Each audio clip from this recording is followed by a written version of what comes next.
Caterham and Morgan, two great British sports car brands, both have brand new, top-of-the-range models.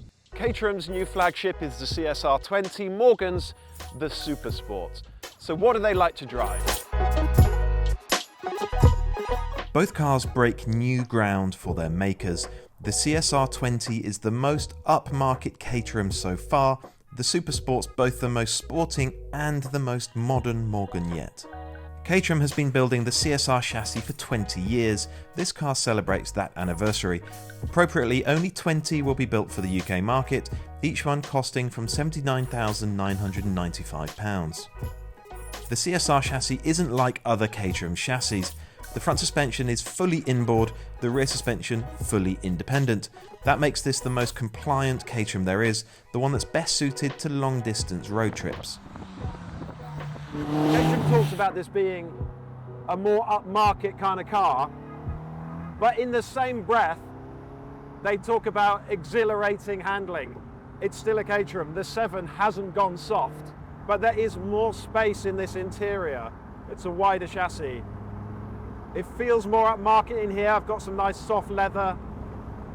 This really is a Caterham as much for touring as blasting across a mountain road. And so yeah, if you really want to use your Caterham 7 a lot, if you want to do long distances, the CSR. A more upmarket Caterham this may be, but it's still a 7. That means it's very light, just 620 kilograms, and it has the snorting 2-litre Ford Duratec engine from the 420, producing 210 brake horsepower. Like any good 7, it should also be just about the most exhilarating driver's car on the road. So let's review this as a proper driver's car then, like any other Caterham 7. Now, one of the first things you notice when you step in it and you start driving at speed along a winding mountain road is that you're not as located in the car quite as well as you are in other 7s. It has this wider chassis. These are very comfort-oriented seats.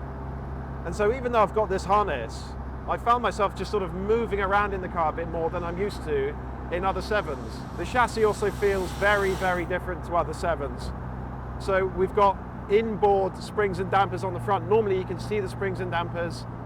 On this car you can't. We've also got an independent rear suspension setup. And so immediately the car feels quite different. It behaves quite differently to other 7s. And it just takes a few miles, a few minutes to get used to that, to dial into it. And then you're just driving a 7 again.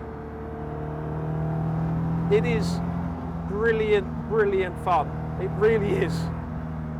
I just love the way these things steer. The steering is just absolutely beautiful. Just tiny little inputs at the steering wheel make the front end dart this way and that, and you feel everything. That's the point of a 7. You feel absolutely everything that's going on. You are such a part of the process. Sometimes in these cars you feel quite beaten up by them, particularly the really hard riding ones. This isn't like that. It's quite smooth. It's so light that you're just not worried about body control. Often you'll drive a very heavy performance car and it just feels like it's always trying to lurch off the road because it can't contain its own weight. This thing, it's only around 600 kilograms, so body control just isn't a problem. We've got massive grip. These are really sticky, basically track day tyres, and on a dry day like today, the grip is enormous. So once you settle into the car, it's as exhilarating, it is as fun as any other 7. It does feel quite different to them initially, but then you get stuck into it, and it's just a 7. And I mean that as a compliment. It's so much fun to drive, it's so engaging and so involving. If you know people who say they love cars, and maybe they have a collection of very expensive cars, but they have no interest in something like this, I don't think they love driving. People always talk about the chassis when reviewing a Caterham 7, and it sort of is, I guess, the most important thing. But the engines get overlooked, particularly the one in this car. It's the one from the 420R. It's a little 2-litre 4-cylinder engine. It's not exactly a supercar engine, but my God, just listen to it all the way through second gear. The power delivery, the way it spins up beyond 7,000 RPM, the hard-edged exhaust note. The exhaust is right down here next to me, so you really hear it.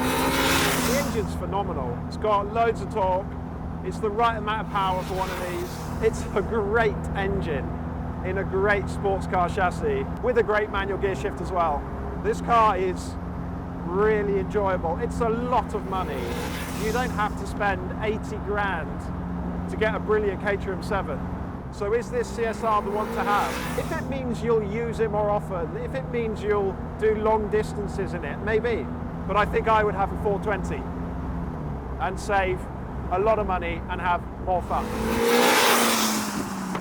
Morgan wants Supersport owners to use their cars more often too. The company's designers are on a roll right now. This thing could only be a Morgan, but it's also modern, sleek and minimalist. I love the looks. Morgan has set out to build a true driver's car with the Supersport, as close to a Porsche 911 rival as it's possible for a Morgan to get. It's built around a modern aluminium chassis with a 3-litre turbocharged BMW straight six producing 335 brake horsepower. The car weighs 1,170 kilograms. This Morgan is not a big car, but after that Caterham, it feels enormous. It feels like a Bentley in here. Morgan is trying to do something a bit different with this Supersport. Traditionally, Morgans have been really for bimbling about the countryside. They haven't been proper driver's cars. But that's what this Supersport is supposed to be. It's supposed to be the kind of car that you do want to thrash across a mountain road. Well, I've got one of those here, so let's do just that. The first impressions are actually good. This does feel like the kind of car that you would drive at 7/8 It's not flexing all over the place. It's not imbalanced. It's not inconsistent in any way. So it's not the kind of car that stops you from trying to thrash it. The Supersport costs £102,000 basic. This one has £24,000 worth of options, including a £4,000 body-coloured hardtop, £5,000 19-inch Aerolite wheels, and the £3,000 dynamic handling pack, including Nitron dampers. This is quite a lightweight car, around 1,200 kilograms. That is light by modern standards, but of course, that makes it almost twice the weight of the Caterham. But it does still feel like a light car. In everything that it does, it feels lightweight. So it feels really nimble, really agile. The springs can be quite supple. They don't have to be rock solid to try and contain a load of weight that isn't there. And so it rides nicely. In normal driving, there is a slight sort of lumpiness, a little bit of patter to the ride. But once you get up to speed, it starts to flow down the road really nicely, deals with the bumps, deals with the undulations, contains its mass really well. So it basically handles well, it basically rides well. It's basically got good body control. The structure feels stiff enough. I mean, it is essentially an open top car. We've got the hardtop on today. You can take it off, but it's not exactly a 30-second job. So to all intents and purposes though, this is an open top car, but it doesn't feel like it's bending and twisting about all over the place. And when you start extending it, when you start really leaning on it, it responds nicely. You can take this car by the scruff and really chuck it at a road, and it's game. It wants to do it. It is a good, fun car, this Supersport. If you are a really enthusiastic driver, I think you're going to enjoy this thing in a way that you probably wouldn't other Morgans. But there are a couple of issues, things like the steering. It's very sort of typical modern sports car steering, by which I mean it's accurate, it's sharp, it's responsive, but it's just very, very muted. It's very woolly. There's no real sense of connection at all. And that's not just having jumped out of the Caterham, because I drove this car first this morning and I thought exactly that. It's quite woolly steering. I wonder if Morgan needs to develop its own power steering system, or even take the power steering off entirely to give you that sense of connection again. Also, the brake pedal is maybe a bit over servoed, so in some quite important ways, it doesn't feel like the absolutely hardwired, totally engaging, totally connected sports car that you might want it to be. When you first tip it into a corner, the body tends to roll quite quickly and in quite an exaggerated way. And that can catch you off guard initially, but you just have to trust it. It's just settling down. It's just taking a set as you turn into a corner. Let it do that, and then it feels really nice through the rest of the corner. This is the kind of car that you have to manage a little bit. If you chuck it into a corner really hard as you jump off the brakes and the road is doing all of that stuff, it can feel quite ragged, but at 7, 8 tenths, it's really engaging. And it's a kind of challenge to drive to get the best out of it, and I like that. The engine is good too. I mean, this BMW turbocharged straight six, it's a really good engine. It's efficient, it's powerful, it's responsive. It spins out to 7,000 RPM and it sounds good. And with 335 horsepower in a 1,200 kilo car, this thing's rapid. It's got tons of torque as well. It does feel fast. The gearbox is fine. This 8-speed auto, it's quick, it's smooth. I do wonder if a slusher, an automatic gearbox, is just wrong for a car like this, but it works. I wish the paddles were metal. I wish they were a bit bigger. They're just sort of quite cheap, flimsy plastic things. Those paddles could be better. Otherwise, the gearbox is good. So is this Supersport? Is it a true sports car? Is it the car that Morgan says it is? I think it really is far and away the most driver-centric Morgan there's been. You will have a lot of fun in this thing if you love driving. And if you think a modern 911 has just become a bit anodyne, a bit dull, a bit predictable, this could well be the car for you. But you have to accept that it's not a 9, 10 tenths kind of car. It's a 7, 8 tenths kind of car. Accept that and you'll love it. We're not really here to find a winner because these are not natural rivals by any means. But it's quite interesting, Andrew, that this is a Caterham that's more for touring. Yep. And that is a Morgan that's more for sports car driving. So they're closer together than they've ever been. Yeah. But not exactly occupying the same patch of turf. They haven't yet met in the middle, have they? Okay, so let's start talking about the Caterham first. So this celebrates 20 years of the CSR. The CSR, nameplate. yes.